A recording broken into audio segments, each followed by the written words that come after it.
ចំបានសូមអនុញ្ញាតគ្រប់នឹងជម្រាបសួរទៅដល់បងប្អូនជនជាតិទាំងក្នុងនិងក្រៅប្រទេសជាទីនឹងលើកកន្លងមកគឺលោកនាងតែងតែទទួលជ្រាបនៅប្រធានបទសំខាន់ពីកិច្ចពិភាក្សាពិសេសរបស់ទូរទស្សន៍ BTV នេះឱកាសនេះយើងមានភ្ញៀវកិត្តិយស2រូបដែលលោកបានចំណាយពេលវេលាដ៏មានតម្លៃបាទចូលរួមនៅក្នុងកិច្ចពិភាក្សាពិសេសនេះឱកាសនេះដែលក្រុមមានវត្តមានរបស់លោកបាទបណ្ឌិតពេជ្រស្រស់បាទដែលជាប្រធានគណៈបកយុវជនកម្ពុជាលោកគឺជាមេដឹកនាំនៃគណៈបកនយោបាយមួយរូបដែលបានចំណាយពេលវេលាដ៏មានតម្លៃក្នុងឱកាសនេះបាទដំបូងប្រធានបទយើងថ្ងៃនេះគឺលើកឡើងជុំវិញបាទចំហរបស់រាជរដ្ឋាភិបាលនៅក្នុងការដោះស្រាយបញ្ហាដែលថ្មីថៃបានបង្កបញ្ហាឈានដល់បាត់បង់អាយុជីវិតកងកម្លាំងយើងមួយរូបហើយលោកក៏បាន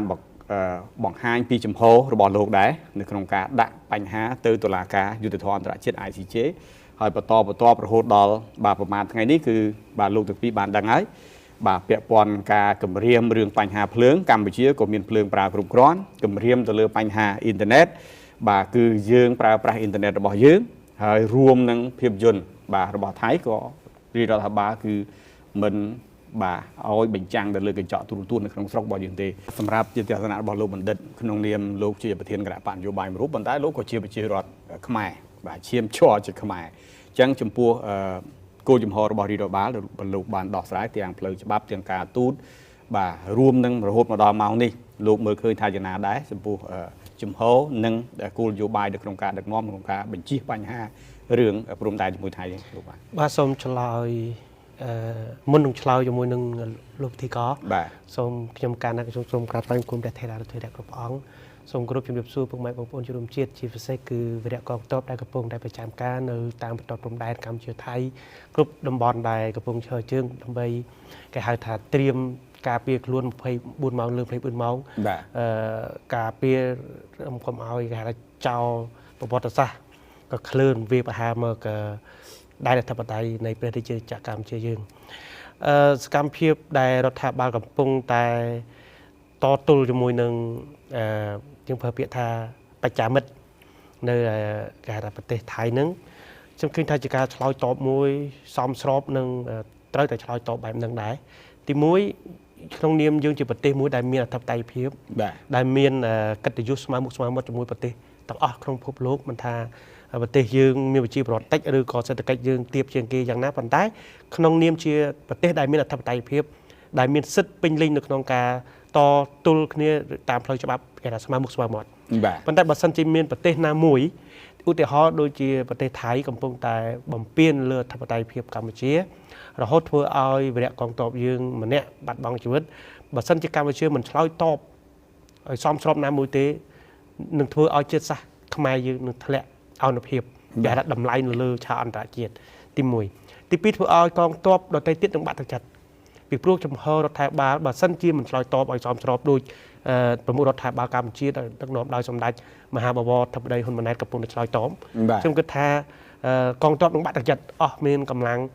កាន់អាវុធដើម្បីតតាំងជាមួយចៅពីព្រោះអីគេបំពេញឲ្យយើងមិនឆ្លើយតបឲ្យសមស្របតាន់ពេលវេលាជាក់ស្ដែងការឆ្លើយតបរបស់រដ្ឋាភិបាលគឺវាត្រឹមត្រូវក្នុងចំណុចដែលគេគម្រាមយើងជាហូរជាហែហើយគេតែងតែមើលមកខ្មែរយើងគឺជាជាតិសាសន៍មួយនៅក្រោមគំនាបរបស់គេឬក៏អាចនិយាយបានថាខ្មែរយើងជាជាតិសាសន៍មួយដែលគេមើលងាយតាមអំពើចិត្តប៉ុន្តែនៅក្នុងព្រឹត្តិការណ៍នេះ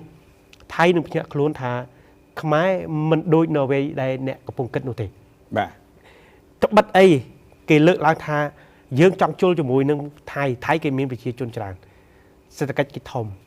ខ្ញុំចង់ឆ្លើយតបទៅវិញថាយុទ្ធសាស្ត្រសង្គ្រាមគេអត់និយាយរឿងតបច្រើនទេគេនិយាយអំពីយុទ្ធសាស្ត្រនិងយុទ្ធវិធីដើម្បីបំបែកនៅមនុស្សច្រើននោះឯងបាទទូយ៉ាងកាលណាតែមានតបឆ្នើមយុទ្ធសាស្ត្រល្អទោះបីយើងគ្នាតិចតែយើងអាចបំបែកនៅគ្នាច្រើនបានយ៉ាងណាមិញគេគម្រាមយើងថាគេនឹងផ្ដាច់ភ្លើងយើងឆ្លើយតបភ្លាមយើងនៅសល់នេះគឺជាផ្ទះកំភ្លៀងថៃដោយត្រជាក់បំផុតយើងអត់និយាយទេគឺយើងធ្វើតែម្ដងបាទគេថាយើងអ្នកធ្វើបាទគេអ្នកថាគេអ្នកគម្រាមយើងអ្នកធ្វើមួយទៀតគេគម្រាមកាត់ប្រព័ន្ធអ៊ីនធឺណិតយើងក៏មិនបង្អង់យូរសម្ដេចធិបតីចេញសារកាត់យប់គឺលែងទទួលការទិញសេវាអ៊ីនធឺណិតពីបរទេសយើងធ្វើបានភ្លាមមែនបាទគេថាបិទព្រំដែនយើងអត់និយាយច្រើនទេគឺយើងបិទរួចទៅហើយ ច្រកដូងហើយនឹងយើងមិនបើកតាមអ្វីដែលគេចង់គេបើកម៉ោង 8 យើងអត់បើកម៉ោង 8 ទេគឺយើងបើកម៉ោង 9 delay 1ម៉ោងព្រោះឯងបិទអត់បានជូនដំណឹងមកយើងបាទឥឡូវនេះកំពុងតែឈានទៅដល់ការទប់ស្កាត់មួយដែលពួកជ្រុលនិយមថៃកំពុងញុះញង់ឲ្យកម្ពុជាសត្រូវជាមួយថៃក្នុងប្រវត្តិសាស្ត្របាទដូចកន្លងទៅសម្ដេចនាយកបានឲ្យរដ្ឋគេហៅថាឲ្យយោបល់ទៅរដ្ឋាភិបាលគឺបញ្ឈប់នៃការនាំទំនិញចូលពីថៃជាចំណុចមួយដែលរសើបបំផុតពីព្រោះអីយើងជាអតិថិជនមួយដែលជួយទិញផលិតផលរបស់ប្រជាជនថៃមិនមែនទិញពីរដ្ឋាភិបាលថៃទេគឺទិញពីពាណិជ្ជករថៃហើយពាណិជ្ជករថៃហ្នឹងគឺគាត់លក់ដាច់នៅក្នុងស្រុកខ្មែរព្រោះខ្មែរយើងប្រើប្រាស់ផលិតផលថៃតែដល់ពេលបាត់ម៉ូចដុំហើយសួរថាតើចំណូលប្រជាជនថៃនៅក្នុងសេដ្ឋកិច្ចដែលកំពុងអោនភាពនេះទៅជាយ៉ាងណាអញ្ចឹងថៃកំពុងតែចាក់សាំងដុតខ្លួនឯងនៅពេលដែលបាត់បង់អតិថិជនត្រូវចាំថាគឺចំណូលនឹងធ្លាក់ចំណូលនឹងធ្លាក់គឺភាពក្តៅក្រហាយនឹងកើតឡើងនៅក្នុងផ្ទៃក្នុងរបស់ថៃអញ្ចឹងហើយយើងធ្វើថាស្លាប់ទេនៅពេលដែលយើងមិនប្រើផលិតផលរបស់ថៃប្រទេសកម្ពុជាយើងមិនមែនអត់មារយាទទេគឺជាប្រទេសដែលសម្បូរបែបគ្រាន់តែថាយើងវាដើរក្រោយគេបន្តិចបន្តួចដោយសារតែប្រទេសយើងវាជួបនឹងសង្គ្រាមវារលត់អាលីងអស់ទៅហើយនៅក្នុងរបប3ឆ្នាំ8ខែ20ថ្ងៃនោះអញ្ចឹងយើងមិនអាចជប់បានភ្លាមទេប៉ុន្តែបានដល់កម្រិតនេះក៏យើងចាត់ទុកថាមានទេវតាប្រុសដែរអញ្ចឹងបើមិនប្រើផលិតផលថៃវាជាឱកាសបងប្អូននៅក្នុងស្រុកនេះដែលមានជំនាញមានចំណេះចាប់ផ្ដើមបង្កើតផលិតផលខ្លួនឯងឡើងដើម្បីឲ្យប្រជាជនខ្មែរយើងប្រើប្រាស់និងបង្ហាញពិភពលោកថាខ្មែរក៏អាចផលិតនៅអ្វីដែលជាខ្មែរធ្វើបានផងដែរយើងមិនចាំតែខ្ចីដង្ហើមគេដកឬក៏ពឹងដង្ហើមគេដកទេហើយមួយទៀតខ្ញុំចង់បានការបិទមិនឲ្យបរទេសនាំចូលផលិតផលនេះខ្ញុំតស៊ូមតិនៅក្នុងឧត្តមភាសាមួយអាណត្តិទៅហើយពីព្រោះខ្ញុំមើលឃើញថាការដែលយើងឲ្យតម្លៃផលិតផលក្នុងស្រុកវាជាចរន្តសេដ្ឋកិច្ចមួយដែលយើងមានភាពឯករាជ្យនៅលើសេដ្ឋកិច្ចក្នុងស្រុកហើយវាធ្វើឲ្យប្រជាជនខ្មែរមានការងារធ្វើទៅដល់ភូមិឃុំតែម្ដងមិនបាច់ចាំពួកគាត់ចំណាក់ស្រុកទៅបរទេសឬក៏មកភ្នំពេញឬក៏ទៅទីប្រជុំជននេះអញ្ចឹងបច្ចុប្បន្នបើសិនជាបងប្អូនដែលមានជំនាញស្រាប់នៅតាមឃុំនៅតាមស្រុកអាចគិតឡើងវិញចាប់ដើមធ្វើហើយយើងបញ្ចេញតាមទីផ្សារដែលមានរដ្ឋាភិបាលលោកគាំពៀពេលនេះខ្ញុំសង្ឃឹមថារដ្ឋាភិបាលលោកនឹងគាំពៀអ្នកដែលផលិតនៅក្នុងស្រុកទាំងទីផ្សារទាំងមធ្យោបាយនិងទាំងសេវាផ្លូវច្បាប់ផ្សេងអានឹងហើយជាឱកាសធ្វើឲ្យប្រជាជនខ្មែរយើងមានមុខរបរនៅនឹងតំបន់នឹងទីកន្លែងហើយកាត់បន្ថយការចំណាក់ស្រុកនាំឲ្យក្នុងភូមិស្ងាត់ចងំរងថ្ងៃនេះសល់តែមនុស្សចាស់ទេអ្នកមានកម្លាំងស្ងាត់ហើយអញ្ចឹងកន្លែងហ្នឹងសេដ្ឋកិច្ចទៅរីកចម្រើននៃក្រុមគ្រួសារនីមួយៗក៏មានមុខរបរផ្ទាល់ខ្លួនហើយធ្វើឲ្យជាតិរឹងមាំដោយមិនបាច់ពឹងអាស្រ័យទៅលើបរទេសអញ្ចឹងការឆ្លើយតបរបស់រដ្ឋាភិបាលព្រួយមួយបាញ់បានចាប់ច្រើនណាស់ហើយបានខ្ញុំនិយាយដូច្នោះទីមួយបង្ហាញអន្តរជាតិថាខ្មែរមិនមែនជារណបនរណាទេខ្មែរមិនអាចរស់នៅក្រោមការប្រមាថបរទេសណាមួយបានឡើយយើងជាជាតិសាសន៍មួយដែលមានសិទ្ធិស្មើគ្នាលើពិភពលោកអញ្ចឹងអ្នកឯងគម្រាមយើងមិនខ្លាចអ្នកឯងគម្រាមទេនេះគឺជាសារប្រាប់ពិភពលោកមិនមែនប្រាប់តែថៃទេប្រាប់ទៅវៀតណាមប្រាប់ទៅអាមេរិកប្រាប់ទៅជប៉ុនប្រាប់ទៅម៉ាឡេស៊ីប្រាប់ប្រទេសពិភពលោកថាអ្នកឯងកុំមកគម្រាមកម្ពុជាយើងសិទ្ធិស្មើគ្នាបើយើង exchange គ្នាបានចំណេញទាំងអស់គ្នាយើង exchange ធ្វើការផ្លាស់ប្ដូរចំណេញគ្នាឬក៏កិច្ចសហប្រតិបត្តិការលើវិស័យអីមួយដើម្បីផ្ដល់ផលប្រយោជន៍ឲ្យគ្នានឹងគ្នាតែសូមកុំយកអំណាចរបស់អ្នកមកបំពេញឬក៏មកគម្រាមជាតិសាសន៍របស់យើងឬក៏ប្រទេសរបស់យើងទទួលយកមិនបាននឹងគេសារមួយដែលប្រាប់ពិភពលោកអញ្ចឹងនឹងចំណេញមួយចំណេញទី2ធ្វើឲ្យសន្តានចោលប្រវត្តិសាស្ត្រភ្ញាក់ខ្លួនថាយើងប្រទេសមួយនោះយើងធ្លាប់តែលួចធ្លាប់តែគម្រាមបានឥឡូវគម្រាមលែងបានអញ្ចឹងធ្វើឲ្យគេភ្ញាក់រលឹកថាយើងធំធាត់ហើយត្បិតអីប្រជាជនយើងតិចប៉ុន្តែការធ្វើសង្គ្រាមមិនសំដៅលើប្រជាជនតិចទេបើសិនជាយើងរង្វាស់នៃប្រជាជនតិចបានធ្វើសង្គ្រាមបានចោះអ្នកមានប្រជាជនច្រើនមិនដៅវាយវាប្រទេសគេអស់ហើយទេមានប្រទេសណាខ្លះមានឥណ្ឌាមានចិនមានអីយ៉ាងប្រទេសលើពិភពលោកប្រមាណហ្នឹងគឺតិចដោយសារតែប្រជាជនគេច្រើនហើយអញ្ចឹងយើងមិនអាចរាប់ចូលជាចំណោមនៃព្រៀបអំណាចនៃប្រទេសនីមួយៗដោយសារតែប្រជាជនច្រើនទេពីព្រោះវាគ្មាននរណាមួយយកប្រជាជនមកធ្វើទ័ពទាំងអស់គ្នាសូម្បីតែកូនងានោះទេបាទហើយក៏វាមិនអាចឆេះសង្គ្រាមរហូតដល់ចំណុចនោះដែរអាហ្នឹងទី1ចំណេញមួយទៀតណា ចំណេញទី3ធ្វើឲ្យការផលិតក្នុងស្រុកមានការរីកចម្រើនការផលិតក្នុងស្រុកមានការរីកចម្រើនធ្វើឲ្យបងប្អូននៅតាមនិគមដទៃទៀតដែលមានចំណេះជំនាញតែងតែអស់សង្ឃឹមថាធ្វើទៅគ្មានទីផ្សារឥឡូវទីផ្សារទំនើបកាលណាតែបិទតំណែងនាំចូលពីថៃយើងអាចផលិតនៅតំណែងក្នុងស្រុកជំនួសតំណែងដែលយើងធ្លាប់ប្រើតំណែងរបស់ថៃយើងចំណេញទាំងសេដ្ឋកិច្ចក្នុងស្រុកចំណេញទាំងជីវភាពមុខរបររបស់ប្រជាពលរដ្ឋនិងចំណេញទាំងកម្លាំងពលកម្មដែលនៅក្នុងតំបន់កុំឲ្យអត់ការងារធ្វើដើរទៅខ្យល់ប្រព្រឹត្តអំពើពាលាអាវ៉ាសាយចំណេញមួយទៀតប្រជាជនខ្មែរអាចរកចំណូលបានដោយប្រជាជនខ្មែរខ្លួនឯងក្នុងការដោះបំណុលចំណេញ3បាត់ហើយមួយទៀតផ្ញើសារទៅដល់ជនជាតិថៃថាកម្ពុជាមិនរស់រណបជាមួយនឹងប្រទេសថៃទេសូមកុំយល់ច្រឡំអញ្ចឹងការឆ្លើយតបចំណុចទាំងអាបានដែលខ្ញុំតាមដានមិនឲ្យបាត់មួយបន្ទាត់ណាឬក៏មួយវិនាទីណានោះគឺខ្ញុំពេញចិត្តនៃការឆ្លើយតបរបស់រដ្ឋាភិបាលកាលណាតែយើងគោរពគេពេកយើងអោនដាក់គេពេកគេមិនឲ្យតម្លៃយើងថាយើងជាអ្នករុំទុំឬក៏យើងជាអ្នកប្រទេសចាស់ទុំទេបែរតែគេមើលងាយថាយើងទុនខ្សោយទៅវិញអញ្ចឹងល្មមដល់ពេលយើងពើងទ្រុងប្រាប់គេឲ្យថាខ្មែរមិនមែនពូជរណបនេះឯងទេគ្រាន់តែថាខ្មែរមិនចង់មានចំនួនកាលណាតែមានចំនួនទៅវាខាតទាំងសងខាងហើយកាលណាតែខាតគឺប៉ះពាល់ទាំងសងខាងឥឡូវវាកំពុងប៉ះពាល់ហើយប៉ះពាល់ខ្លាំងជាងគេគឺប្រទេសថៃនឹងឯងទី1ឥឡូវនោះផ្ទៃក្នុងប្រទេសថៃគឺអត់រឹងមាំដូចកម្ពុជាទេកម្ពុជាអត់មានគណៈបកណាមកដណ្ដើមអំណាចក្នុងពេលដែលប្រទេសកំពុងជួបទុកទេសូម្បីតែគណៈបកយុវជនកម្ពុជាត្បិតជាគណៈបកដែលស្វែងរកសន្លឹកឆ្នោតខុសពីគណៈបកកណ្ដាលអំណាចក៏ដោយប៉ុន្តែមើលឃើញថាពេលនេះតម្លាក់នយោបាយចោលសិនត្រូវប្រមូលកម្លាំងឆន្ទៈខ្មែរជាធ្លុងមួយដើម្បីតតាំងជាមួយនឹងចោលបើមិនដូច្នោះទេចោលនឹងមកដុតផ្ទះយើងយកមកអីនៅទៀតមានបានឲ្យធ្វើនយោបាយនៅក្នុងប្រទេសយើងទៀតអញ្ចឹងចំណុចនេះដែលខ្ញុំគូបញ្ជាក់ថាថៃកំពុងតែគេថាផ្្លាត់ស្នៀតលបែងផ្្លាត់ស្នៀតគម្រាមយើងតែយើងធ្វើយើងអត់គម្រាមទេបាទហើយខ្ញុំសូមសរសើរในការឆ្លៀតឱកាសដ៏ឆ្លាតវៃរបស់រដ្ឋាភិបាលកម្ពុជាដែលបញ្ចប់ចំនួនជាមួយថៃបានយូរអង្វែងក្រោយពីដោះស្រាយបញ្ហានៅអង្គការ ICC ចប់បាទហើយរដ្ឋាភិបាលលោកប្រកាសឲ្យថា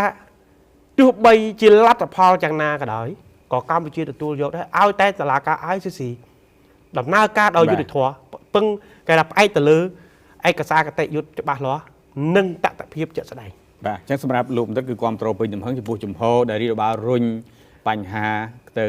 ICJ ខ្ញុំគ្រប់គ្រងពេញទំហឹងខ្ញុំពេញចិត្តព្រោះខ្ញុំអ្នកច្បាប់មួយរូបដែរខ្ញុំចង់លើកទឹកចិត្តមិនថាតែប្រទេសនឹងប្រទេសទេប្រជាជនខ្មែរគ្នាឯងក៏ដោយបើមានបញ្ហារុញ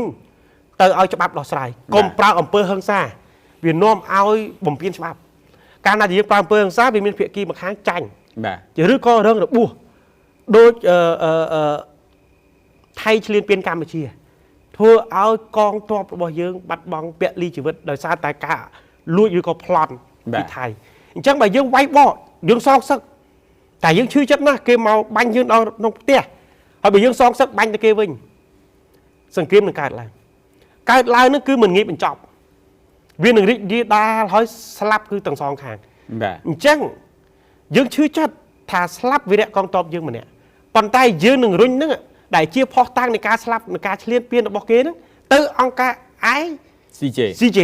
ដើម្បីបញ្ចប់បញ្ហាកុំឲ្យមានការស្លាប់បន្តទៀតយើងស៊ូពលីម្នាក់ប៉ុន្តែយើងមិនទៅឲ្យកងទ័ពយើងស្លាប់ដោយឥតន័យរាប់ពាន់អ្នកទេស៊ូឲ្យច្បាប់អន្តរជាតិជាអ្នកវិនិច្ឆ័យថាយើងស្លាប់ប៉ុណ្ណឹងហើយយើងមិនបាយបកផងយើងគ្រាន់តែត្រៀមទប់ទល់ខែងលោវាកើតនៅសង្គ្រាមយថាហេតុណាមួយដែលគេបំពេញទៀតគេក៏ឃ្លើនទៀតយើងទប់ទល់ពេលនោះចង់មិនចង់អានឹងគឺវាមិនអាចយកទ្រង់យើងទៅពាំងក្របទេវាត្រូវតែមានក្របពាំងក្របគ្នាវានឹងហើយអញ្ចឹងអារឿងភាគីណាស្លាប់ពេលនោះគឺតាមចាក់ស្ដែងប៉ុន្តែជំរឿសទី1យើងត្រូវរកច្បាប់ណាដែលមានប្រសិទ្ធភាពក្នុងការកាត់ក្តីឲ្យប្រទេសយើងសិនខ្ញុំគ្រប់គ្រងក្នុងការជំរុញបញ្ហាទៅដល់អង្គការអន្តរជាតិកាត់ក្តីបាទអរគុណប្រិយមិត្តទស្សនិកជនលោកបានទទួលជ្រាបនៅការលើកឡើងបាទរបស់វិក្កាមិនកិត្តិយសទាំងលោកបណ្ឌិតពេជ្រស្រស់បាទដែលជាប្រធានគណៈបាននយោបាយមួយរូបហើយនឹងលោកយឺតដែលលោកជាអ្នកតាមដាននៅស្ថានភាពនយោបាយនៅក្នុងប្រទេសរបស់យើងខ្ញុំបន្តសំណួរទៅទៀតដែរដោយលោកបានលើកឡើងមាញ់លោកបណ្ឌិតចង់ឲ្យលោកបណ្ឌិតលើកជាទស្សនៈរបស់ខ្លួនដែរ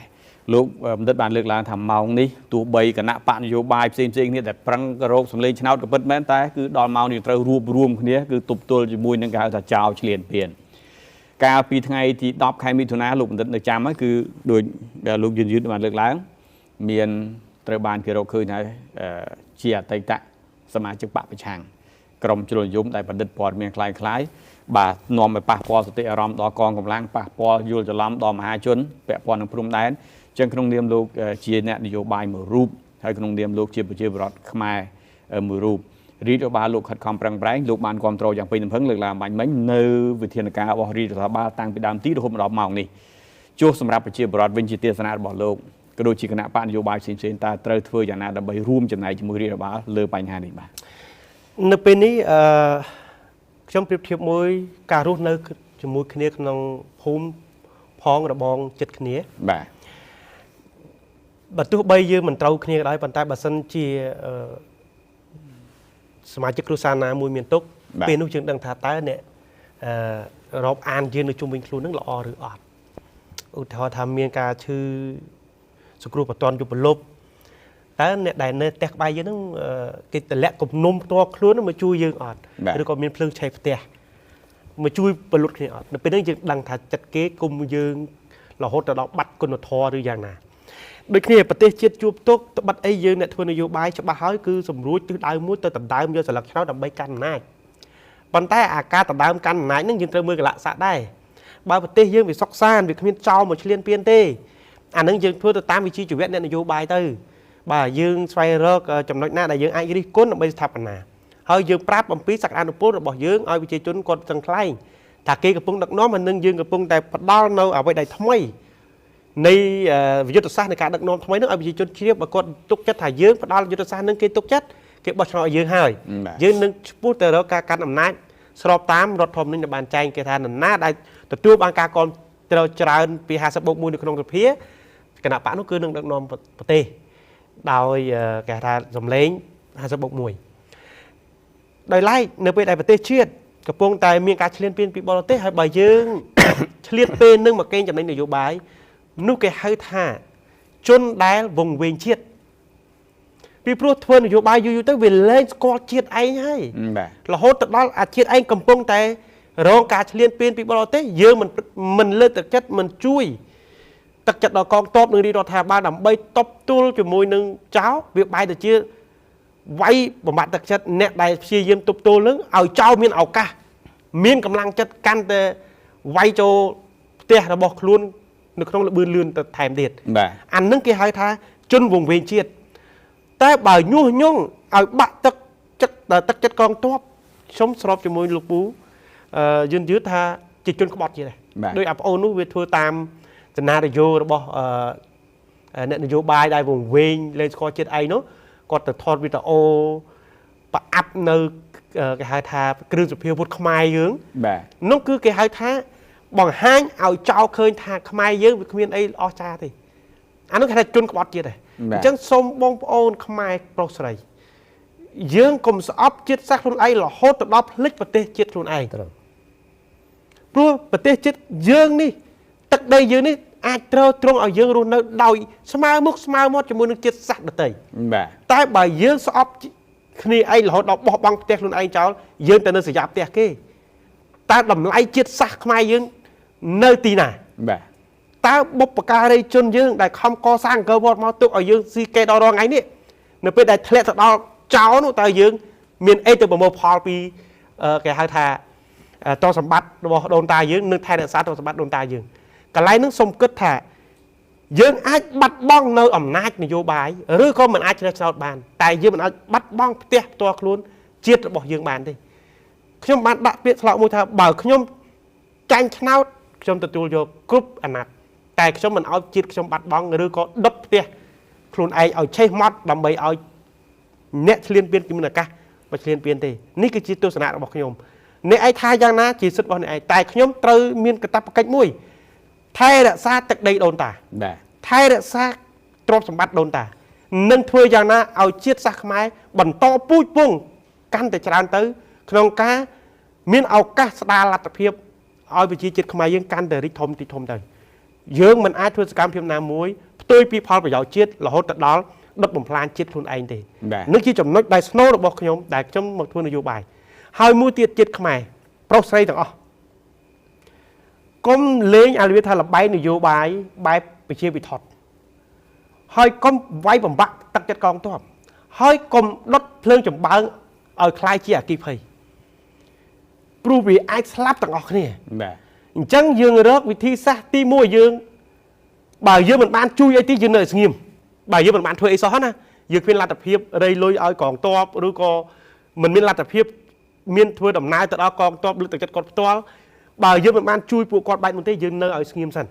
tam đan rồi po miên từng lại nát đầy tranh phi bậc phúc ba loa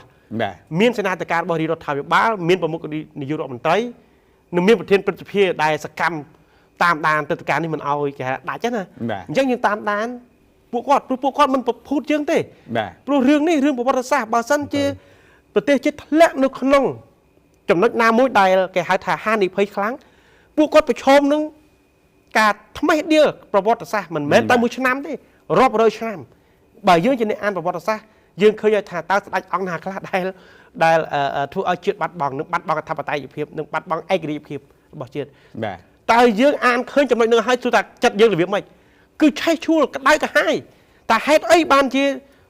โดนตายืนจำนวนนุ่งชูแต่เนี่ยยืนดังให้จำมันรวมเล็กปนเนียมที่อะไรจำรวมเล็กในบทเรื่องการมิจฉาโอนแต่เปิ้งเล็กบอลเปิ้งcáiเปิ้งchoเปิ้งล้างเล็กแต่เลยมีกุ้งแต่ชาวซิมการแต่เลยมีกุ้งแต่เวียดนามแต่เวียดminhแต่ได้เวียดจีนกรุบกรองนึกโดยsaoแต่เตยน้องเวียเอาเตยนี่ให้จองบ้านนำนายหูให้มุ้ยเอาแต่เกมมาช่วยกัดได้ไอ้เกมมาจำนัดมุ้ยที่เอาแต่เกมมาช่วยตุ๊บอำนาจโอนไอ้กัดได้เกมมาจำนัดกัดโจกัดล้างช่วยแต่นี่ไอ้บัดบางกับทัพไตเพียงมาซาแต่เขาการไปเชียร์ยืนนี่สู้ถ้าอะไรนี่ยืนในซ้ายปนังตักได้ยืนบางสมัยต้องมีมาเพย์ปรามใครประมาณกล่องหนึ่งสู้ถ้ายืนนึกบรรโตให้นี่ลูกนี่เขาดอยเกมมาโจนกับมาดองเตี้ยหรือยังไงอันนั้นยังจองสู้แต่ดองบางโอนได้รู้นักไกลประเทศก็ได้หนึ่งรู้นักโคสกได้ได้วุ้ชื่อหนึ่งกรมจุลนิยมได้จ้องบ้านอำนาจผลิตจิตไอ้นู่นจ้องไอ้เกมมาโจนกับบ้านทางออกนี่เตี้ยหรือยังไงกันไรนั่นยังตื้อต่อสู้ทางออกนี่ดับใบตุ๊บกัดกับเอาเจ้าเชียนเพียนบอลเต้มาโจนกับบ้านขมายยืมมาดองเตี้ยคำชื่อจับนะคำอ่านแบบบอลตะซักขมายยืมบัดบองไอ้กระดิ่งเพียบมาดองจะปีดองเฮ้ยยืมบัดบองแต่น่ะบัดบองแต่อะไรอาการก็ยืมบัดบองแต่การยืมบอลปรุงประตูคันเซมาโดยหอยหรือยืมมันอัดแต่ย่อเอาไว้แต่บัดบองแต่บ้านเต้หรือรู้จะแบบอะไรเวียนการตัดตัวคนกลอยปีสกรีมเรื่องตีปีมันการองการสามเจี๊ยดจังองเปรียบหักสัตว์ปะโกนาเปรียบบ้านเดือดดอมเปรียบเราโดนด่าเขาลูกบ้านต่ำก้อนแผ่นตีโดยเฮ้ยการเชื่อองการสามเจี๊ยดยังแท้ดักซ่านึ่งไอ้กุ้งยังกุ้งมาชูให้เธอเอาเจ้ามีนักกะไว้ลูกเตะขนมยังยังไงยังเปรียบเปรียบมวยถาจะบังหรือมันจะบังวิอัดสำคัญเลยเอาไว้ได้สำคัญกับเอาเตะขนมใบบ้าการน่าจะเตะขนมใบบ้าเฮ้ยงี้หนึ่งเจ้าจะออกลูกเตะยังนะจังส้มกับเอาจวนด้านประวัติศาสตร์จีดดอกได้จีดดอกได้เน็ตนโยบายส้มกับรถกับพังไปเชียบรถรถดอกขวักในเลนสกอร์เตะลุนไอถือรวมซ้ำเมื่อกี้นี่มันทากน้องมันทากไกลตีมวยยังรวมเคลื่อนเลิกตั้งจัดกองตัวตีปียังรวมเคลื่อนตุบในปอร์มีใครได้เชี่ยปีกลายไปเลยปรุสังเกตปอร์มีนี่คลั่งจริงสังเกตจงกับน้องเทียการน่าจะปอร์มีเกลิทโลเกเลียปอยังบานเล็กหรือดอกกองตัวปุกอนเนอบัตรจัดจังยังร่วมให้ประชังในปอร์มินตึงในนะได้เหมือนปุตประกอบปีประจำเหมือนปลุกกิจเพื่อสังเกตปอร์มินเฮ้ยเยอะมันแม้แต่ลูกบำบัดเด๋เวียบบ่มเป่าช่วยสายเอาปุเจ้าเชียนเปลี่ยนดิอ่านนั่งจีบเพียบกับซอยหรอบ่จนจิตขมายยังมุ้ยจำนวนในกลางสระนึ่งในคลองสระโดยเฉพาะยังเราร่วมเนี่ยตีมุ้ยยังเลือกจัดกองตัวได้ขาดตีปีร่วมนี่ลูกบำบัดปอร์มินคลายได้จีเจตนาหรอบ่เจ้าเอาขมายยังใบบักตีขนมหอยตีใบถอยตามด้านสถานการณ์สรอบตัวตามรัฐาพิบาลปลุกเป็นเนี่ยมีตระประชารัฐบาลเลยเขาก็มันเติมมาจากไหนนโยบายได้พี่ผู้เอ้ยเกี่ยกับปงไตโดยนโยบายไทยมือนู้เกี่ยจังvậy tha mạnh vậyเฉินthế vay đòn pin mongเคยthếเกี่ยเผอเพียซานึงปลุกเกี่ยทลบvayมาดอนpinคนบุปผาปีดอนได้ชื่อจับได้ในปีใดเกี่ยบังหาเปียสำเร็จหนึ่งเมาแต่ทำไมยังมือจมูกในกลางประเทศนู้นในบันต้อในบังเปิ้งสำเร็จ ព័ត៌មានអកុសលទៀតទេនៅពេលដែលអ្នកនយោបាយជើងចាស់មួយនោះគេស្គាល់ប្រវត្តិសាស្ត្រព្រោះគេដឹងថាប្រទេសគេក្រុមចៅគេនោះគេធ្លាប់មកវាយយើងដល់ពេញម្ដងពីរដងទៅហើយឥឡូវគេបោះពាក្យសម្ដីនឹងទៀតអញ្ចឹងកន្លែងនេះគួរពិចារណាយើងត្រូវទប់កុំឲ្យគេចូលដល់ពេញប៉ុន្តែសម័យនេះហើយខ្ញុំគិតថាក្រោមការដឹកនាំរបស់សម្ដេចមហាបវរធិបតីហ៊ុនម៉ាណែតនិងសម្ដេចតេជោខ្ញុំសរសេរពាក្យមួយថាមេតបដែលឈ្នះសង្គ្រាមមិនដែលគេថាបរាជ័យណាដឹកនាំដោយផ្ទាល់មិនខ្ញុំដាក់សារនាមគាត់អញ្ចឹងខ្ញុំអានប្រវត្តិគាត់សម្ដេចតេជោគឺគាត់ធ្វើសង្គ្រាមឈ្នះរហូតគាត់អត់ចាញ់អញ្ចឹងបើគាត់ដឹកនាំដោយផ្ទាល់ហើយខ្ញុំកោះក្ដៅខ្ញុំមិនមែនមកលើកជើងទេខ្ញុំក៏ជាប្រធានបកមួយដែរប៉ុន្តែសម្រាប់អ្នកសិក្សាយើងត្រូវនិយាយនៅអ្វីដែលវាជារឿងពិតបើយើងស្លាប់ទៅប្រមាណជាតិក៏ដោយប្រមាណឆ្នាំក៏ដោយប្រវត្តិពិតវានៅតែមានដដែលមិនអាចខ្លែងបានទេបាទអញ្ចឹងយើងកុំខ្លាចថាច្បាំងចាញ់ថៃអត់ទេបើចេះច្បាំងចាញ់ថៃច្បាំងចាញ់ទៅឆ្នាំ2008ហើយបើថៃខ្លាំងមិនមែនថៃទុកមកដល់ឲ្យកម្ពុជាមានដង្ហើមដកដល់ពេលនេះទេគឺវាយយកតាំងពីយើងមិនទាន់មានអីស៊ីនោះប៉ុន្តែពេលនេះកុំនិយាយថាគេខ្លាំងសំខាន់ត្រូវមើលខ្លួនឯងថាយើងខ្លាំងដែរបើយើងមិនលើកទឹកចិត្តខ្លួនឯងហើយមិនធ្វើខ្លួនខ្លាំងទេគេឲ្យតម្លៃចោលពេកចោលវាបានចិត្តហើយបាទអញ្ចឹងកន្លែងនេះខ្ញុំសូមកត់សម្គាល់កន្លែងនេះថាខ្មែរពេលនេះមិនគួរមកហែកផ្ទៃក្នុងឲ្យគេមកជន់ក្បាលម្ដងទៀតទេបាទខ្ញុំអរគុណបាទនៅវត្តមានវិក្កាមទាំងពីររូបការពិតខ្ញុំនៅមានសំណួរច្រើនទៀតដែរប៉ុន្តែដោយសារនាទីរបស់យើងក៏បានឈានដល់ទីបញ្ចប់អរគុណបាទអរគុណប្រិយមិត្តទាំងជនដែលបានចំណាយពេលវេលាដ៏មានតម្លៃនៅក្នុងការតាមដាន